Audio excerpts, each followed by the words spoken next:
শুনে চুপি চেপে থাকি সবে বলে আমার পাখি শুনে চুপি চেপে থাকি জলতি হতাশান পাটি কি পাবো জলতি হতাশা পাটি কি পাবো কেউ বলে না একটা নয় করে আমারে ঘরখানাইতে বিরাজ করে আমারে ঘরখানাইতে বিরাজ করে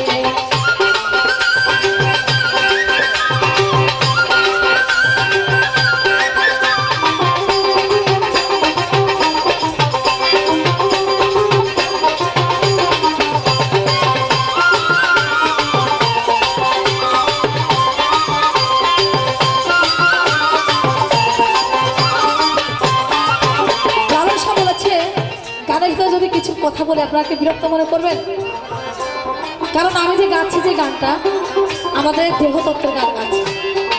লালন শাহ বলেছেন যে নড়ে চড়ে ঈশান করে দেখতে পায়নি হৃদয় আমার দেহের মধ্যে যে পাখি বিরাজ করে সে কিভাবে যায় কিভাবে আসে এই চোখের সামনে দিয়ে যায় এবং চোখের সামনে দিয়ে আসে।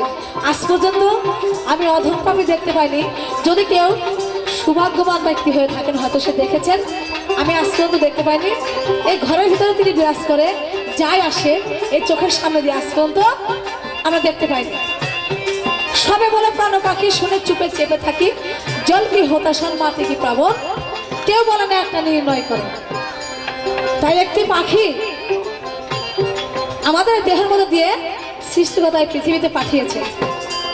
এটি একটি ঘর, এই ঘরে এমন একটি পাখি আছে যাকে আমরা ধরতেও পারি না, তার পায়ে বেড়ে দিয়ে আমরা রাখতে পারি না, এমন একটি সুন্দর খাঁচার ভিতরে তিনি বিরাজ করে। তাহলে আল্লাহ শাহ বলেছেন আপন ঘরে খবর হয় না বাচ্চা করে পরকে চেনা আপন ঘরে খবর হয় না বাচ্চা করে পরকে চেনা লালন বলে বলতে বড় বিশ্বাস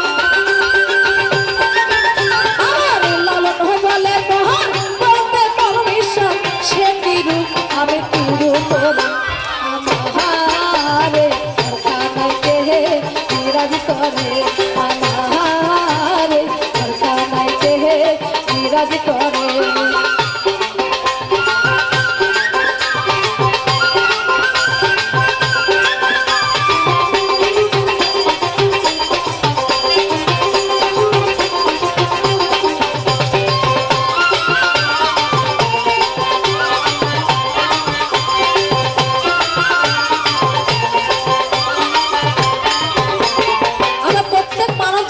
আগে আমরা নিজেকে চিনবো, নিজেকে চিনলে কিন্তু পরকে চেনা যাবে।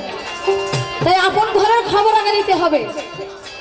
আপন ঘরের খবর নিলে অন্য ঘরে কি আছে কি করছে বিষয় আশায় বস্তু কিছু বোঝা যাবে। তাহলে লালন শাহ বলেছেন আগে নিজে আপন ঘরের খবর নাও। আপন ঘরের খবর নিলেই তুমি কার ঘরে কি আছে বুঝতে পারবে।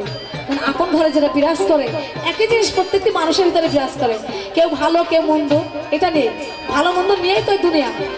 তাহলে আল্লাহ সে বলেছে আপন ঘরে খবর হয় না বাচ্চা করে পরকে চেনা আপন ঘরের খবর হয় না বাচ্চা করে পরকে চেনা লালন বলে বলতে পরমেশ্বর